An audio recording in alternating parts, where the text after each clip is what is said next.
আছি কাকা, ভালো আছি। আপনি কি কি ব্যাপার কাকা, হঠাৎ করে এলেন? হঠাৎ বলতে? মানে বলছি কিছু না, বলে হরাম করে ঘরের মধ্যে ঢুকে বললেন। অপমান করতে চাচ্ছিস নাকি? এই অপমান করবো আপনাকে? এই বাবারে, আপনি টাকা পয়সা দিয়ে আমাদেরকে ঘর বাড়ি করে দিয়েছেন, জায়গা কিনে দিয়েছেন, আপনি তো ভগবান আমার কাছে। খেপাসোদা, মানুষকে কখনো ভগবানের চোখে দেখতে নাই, তাতে ভগবান নারাজ হয়। আমি একজন মাত্র সাধারণ মানুষ, তোর দুঃখে আর কষ্টে তোর পাশে দাঁড়িয়েছি। তাই বলে তুই আমাকে ভগবানের জায়গায় বসাইতে পারিস না, এটা ভুল, এটা সম্পূর্ণ অন্যায়। ভগবান নারাজ হয়ে যাবে যে রে পাগল। গুদমারানির ভাই, তোর কত নাটক রে, তোর নাটকের কাছে শয়তানও হার মানবে। কি দেখিস ফুটু? এই কাকা কিছু দেখিনি, বসেন বসেন। নতুন বাড়ি, চেয়ার টেবিল নাই, কোথায় বসবো? এখানে বসেন কাকা, এই তক্তার উপরে বসেন। হ্যাঁ হ্যাঁ, বসি বসি।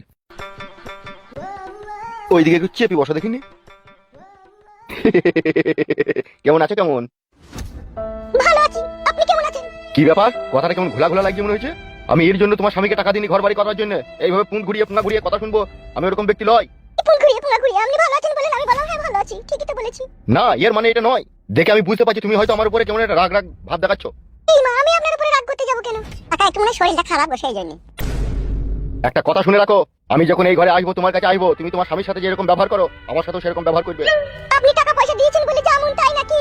এটা তোমার স্বামীকে জিজ্ঞেস করে নিও। আরে সুরের বাচ্চা, বলেন কাকা বলেন। সত্য গোপন করে আর কোনো লাভ নাই, বাগিয়ে বুঝিয়ে দিবি, ঠিক আছে? আমার বিষয়ে তোর বউকে। ঠিক আছে ঠিক আছে।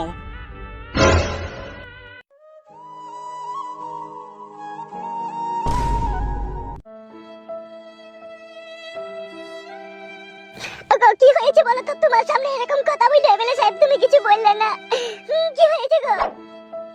তুমি আমার গা ছুঁয়ে বলো, সত্যি কথা বলো, তুমি একটা মিথ্যে কথা বলবে না। ও এরকম কথা বললে তুমি চুপচাপ থাকলে, তুমি কিছু বললে না কেন বলো? আমি আর তোমার কাছে কোনো জিনিসটাই আর গোপন করব না, সত্যি কথাটাই তোমাকে বলবো বউ।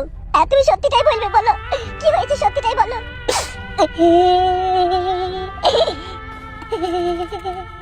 কি হয়েছে বলো, তুমি কান্না না করে খোলাখুলি বলো, আমি তোমার বউ। কি হয়েছে সত্যিটা বলো।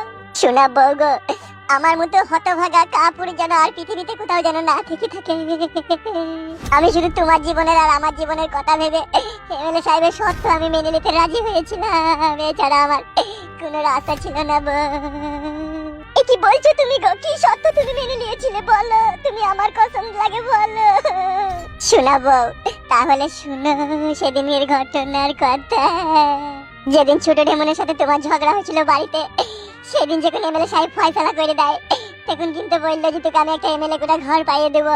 তো সংসারে যেরকম এই জন্য অশান্তি ঝগড়া হয়েছিল, তো আমার সাথে চো পার্টি অফিসে। তো আমি পার্টি অফিসে যখন যাই, পার্টি অফিসে বললো, কি বললো, কি বলেছে গো? এমএলএ সাহেব বলছে, বোকাচোদা দুটো বিয়ে মারিছিস, এই মুহূর্তে তো তোকে ঘর দেবে না সরকার থেকে, তো তোর নাম যাবে উপরে কনফার্ম হয়ে আসছি, 1-1.5 বছর সময় লেগে যাবে। তা তুই এক কাজ কর, এখন এই অশান্তি ঝগড়া থামানোর একটাই রাস্তা আছে, তুই আমার বাড়ি চো, আমি তোকে ক্যাশ 2 লাখ টাকা দেবো, তুই ঘর বাড়িটা করে নিবি। আমি যখন বাড়ি গেলাম, এমএলএ সাহেব এদিকে ঘরের ভিতর থেকে 2 লাখ টাকা ক্যাশ বাই করে আনলো, আমার হাতে টাকাটা দিয়ে বললো, এক কাজ কর, জায়গাটা কিনে ঘর বাড়িটা করে নিগা, ঠিক আছে? তুই সুখে শান্তি বাস কর, কিন্তু একটাই শর্ত তোর সাথে আমার। আমি বললাম ঠিক আছে কাকা, বলেন কি শর্ত আছে? খানকি ছেলে শুয়ে বাচ্চা দেখুন বলছে, তোর বউয়ের সাথে তুই যেরকম ব্যবহার করিস আমিও সেরকম করব, কিন্তু তুমি বিশ্বাস করো বউ, আমি এই সত্য মানতে রাজি হয়নি গো। তারপরে ওই শালা বললো, তুই 2টো বিয়ে করার অপরাধে তোকে এমন কেসে ফাঁসি দেবো না চিনি ভাই, তুই কিরাম সাইতে বাধ্য হয়ে যাবে। আমাকে কাটে গজালে লাগিয়ে দিয়েছিল। যে আমি চিন্তা ভাবনা করে দেখলাম, এই শালার কথা যদি না শুনি আমার জীবনের সব কিছু হারিয়ে যাবে। সেই জন্য আমি দেখলাম আমার জন্য সব জীবন ধ্বংস হয়ে যাবে, তাই এই খানকি ছেলের সত্যটা আমি মেনে নিই। সেই জন্য এমএলএ সাহেবের সত্যটা আমি মেনে নিয়েছিলাম।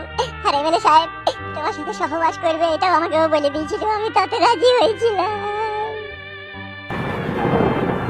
তুমি কি করেছো গো? তোমার চোখের সামনে অন্য এক পরপুরুষ আমার সাথে সহবাস করবে, তুমি সেটা মেনে নিতে পারবে? পারবে তুমি? কি করবো বউ, এখন তো আর কিছু করার নাই। এখন তো আমি ওর শর্ত মেনে নিয়েছি, টাকাও নিয়ে নিয়েছি, ঘর বাড়িও করে নিয়েছি। এখন যদি ওর কথা তুমি আর আমি অবাধ্য হতে যাই, যাহার আমি লোক কোন ক্যাসে ফাঁসি দিয়ে জীবনটাই ধ্বংস করে দেবে তোমার আর আমার। বুঝতে পেরেছি তোমার জীবনের দুঃখের কথাটা, আমি বুঝতে পেরেছি স্বামী, তুমি আর কেঁদো না, বুঝতে পেরেছি আমি। এখন বুঝতে পারছি বাস্তব কত বড় কঠিন আর সত্য। তুমি সবারই চিন্তা ভাবনা করে তুমি এই কথাতে রাজি হয়েছিলে, এখন বুঝতে পারছি। হ্যাঁ শোনা বাবা, হ্যাঁ অনেক ক্ষেত্রে আমি শুনেছি মানুষ মানুষকে ভালোবেসে তার জন্য জীবন দেয়, তুমি আমার স্বামী, আমি তোমার স্ত্রী, আমি তোমাকে ভালোবেসে তোমার জন্য এটুকু সামান্য জিনিস আমি অবশ্যই করব, কিন্তু তার আগে তোমার কাছে আমার একটা শর্ত থাকবে।